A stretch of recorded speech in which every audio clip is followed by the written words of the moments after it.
Welcome back to What's Going News. This week isn't Sunday. There will be a video on Sunday, but today, this Friday, they did a dev server stream. So I've decided, hey, why not throw out a video as fast as possible covering all the cool things that we found in this dev server stream. And so, if on Saturday they open up the dev server for everyone else, I can make Sunday videos on all that information. And if not, I can just make Sunday's video a bit more informed on this, while still cutting down on length. So if I miss any details, be sure to inform me in the comments and I'll include them in War Thunder Weekly News. But without further ado, let's get on to what is new. Starting with the US tanks, we have the HSTVL at 9.3, the battle rating was. Had a max penetration of 276 millimeters with its 75 millimeter APFSDS. Other details that we don't know from the dev blog is that it can work with only one crew member, or at least that's what was implied with the wording, and it had some sort of hunter-killer system. I'm not exactly sure what that is. Also, on the Russian stream, there was some weird use of markers on something. Unfortunately, it was in Russian, so I'm gonna have to do some extra research to find out what they are talking about. The only new aircraft shown for the US was the F-3D, which it is exactly what you're kind of expecting. Could carry a max weight of 3,000 pounds, which included a singular 3,000 pound bomb as one of its possible loadouts, and was at the battle rating 9.0, but it's the dev server, so it could change. The USS Cleveland was found right behind the developer at the end of the Russian stream. We were unable to spot the battle rating, but regardless, it confirms the USS Cleveland. For Germany, they got one new tank, the Super M48, which is an M48,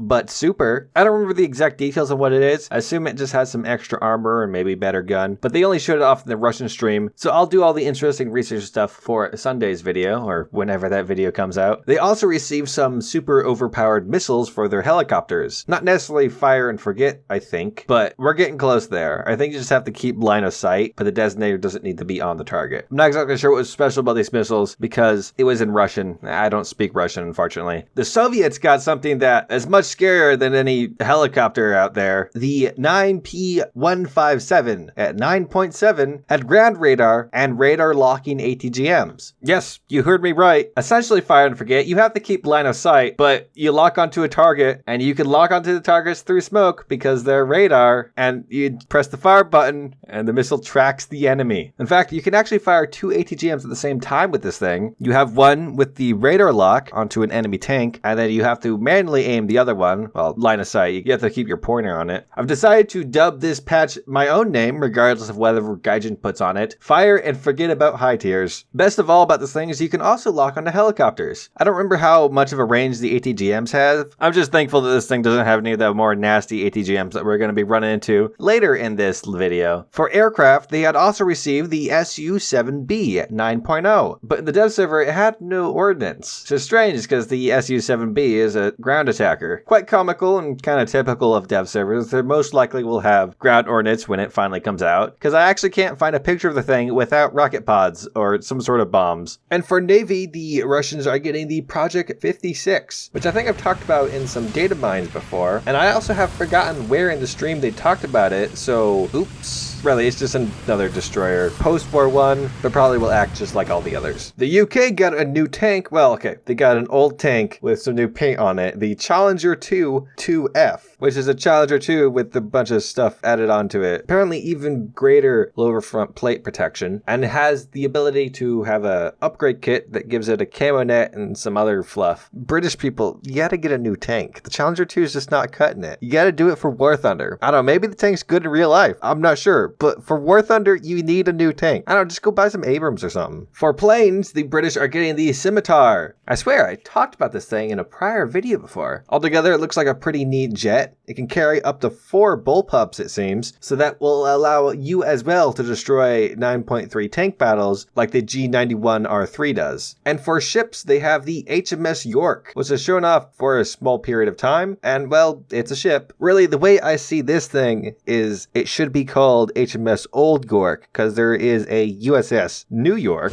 But if you like playing high-tier Japanese ships or tanks, there's a treat for you. The Japanese are getting the Tone class heavy cruiser at 5.7. This thing's name, when in English, it bothers me because you would just pronounce it tone, because you'd say the O with the E. But in Japanese, of course, you have to break it up to to and ne. Like, of the little Japanese I do know, I can read the Japanese words pretty all right. I don't know how they say, but I'm pretty pretty good at reading them, sort of. I don't know a lot of all the symbols, but I know a good amount of them. But when you translate this into English, it actually makes it harder for me because I just see a jumble of letters. Like the Japanese is easier for me to understand. But that's besides the point. The Japanese are also getting some helicopters. Non-premium helicopters. 3 were shown off in the Russian stream. The H-1S Early, the H-1S, and the H-64DJP. And best of all, no anime skins on them. So cry on, you filthy weebs. I'm still wondering what the low tiers of the Japanese helicopters are going to look like. They did attach rockets to a Huey, which would be a pretty good 8.0. It didn't have any ATGMs. They could pull a Germany heli tree and just shove ATGMs on it anyways. And the Chinese were not left out this patch. They get, of course, 2 new tanks, but also a new plane. The first new tank, well, is the one we got a dev blog for. They didn't actually show it. The ZDS-63. The other new one is, well, they're calling it the T-69-2G. I believe it should be Type, or maybe they're using the ZTZ by then. Besides that, it looks like a pretty all well-rounded tank, just an upgrade of the Type 69. Now, I'm pretty sure it's a store premium. At least that's what the people on my Discord were saying it is. The part of the stream in which they talk about the vehicle is in Russian, so I unfortunately don't know what they're saying. However, it would be the ideal tank at 8.7 to replace the T-62 at 8.3 that used to be in the premium slot. They also received a new Sabre, the F-86 F-40 at 8.3. I think that battle rating is a placeholder as it had AIM-9s. This one also seemed to have a mix-up on whether it was premium or not. My Discord had come to the conclusion that it was not premium, though I also heard otherwise. And once again, it was in the Russian live stream, so I'm not really sure. Next on the list is Italy, and they received quite a lot of things. Of course, because they're getting a Navy this patch, but they're also getting a new jet. Finally, Italy's going to have a Mach 2 vehicle, the F-104S at 10.0. Now, there isn't a whole lot to tell you about this vehicle, as I'm sure anyone can go onto the Wikipedia and read the stats for the F-104. But of a quick overview of the vehicle, it's long, it has a 20mm M61 cannon, and could carry 6 AIM-9B Signfighters. It could also carry a good number of bombs, and that's just about everything I could say about it. I'll have to wait till I get it in my hands to really see how it performs. Now, as for the Italian Navy, I'm not going to go through every single boat and talk about them and talk about their battle rating,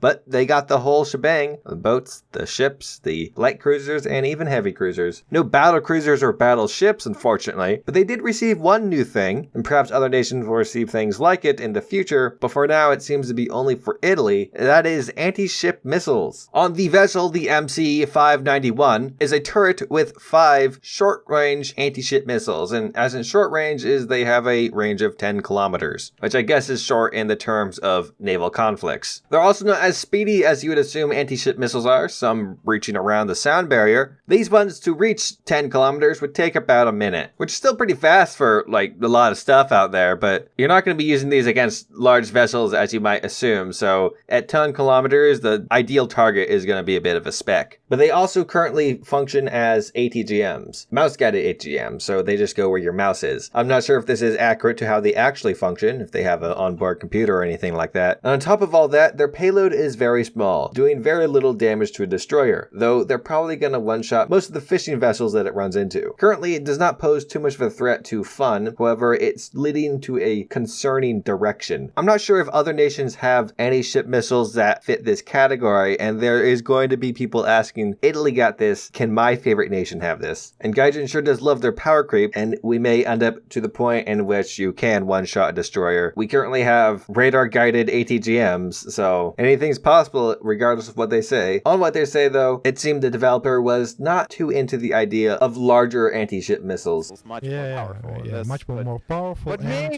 one day in the future, you know, some distant future will work. We're not sure.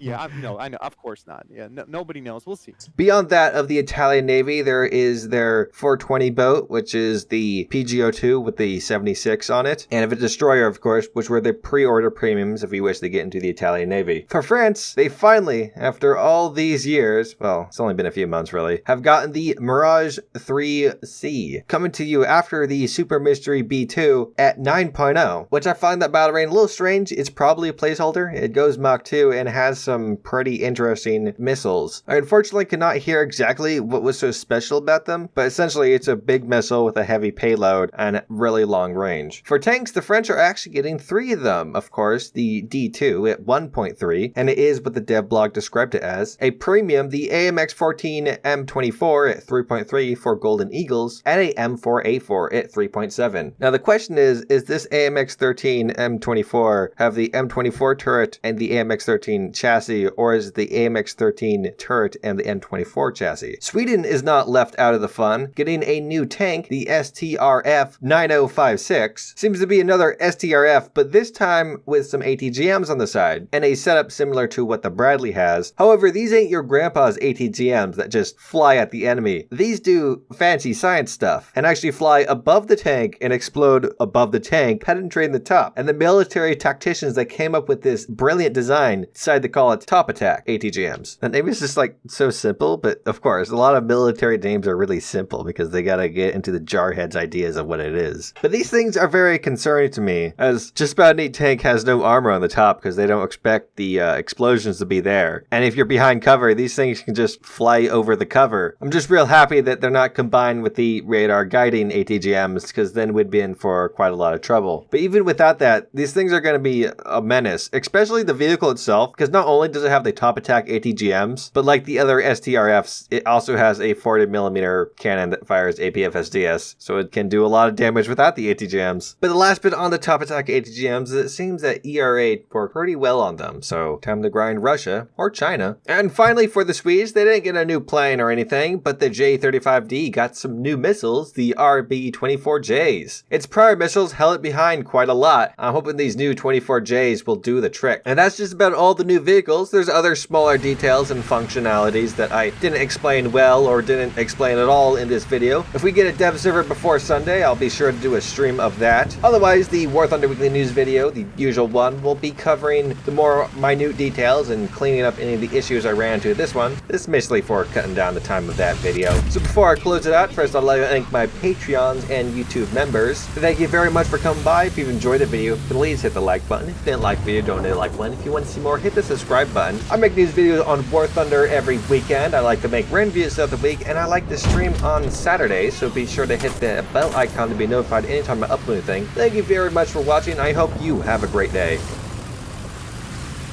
In the terms of bonus news, I have a Minecraft server, by the way. And on this Minecraft server, YouTube members, Patreons, and SRB players get some special permissions.